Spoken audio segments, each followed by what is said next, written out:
Hello and welcome. This is Explain That, and this is how to change made for kids YouTube video setting.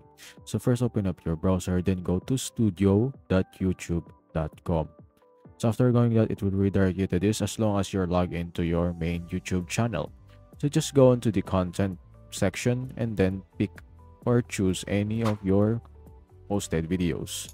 So after that, just go into the edit one, and as you can see, there's no restrictions yet. Says none.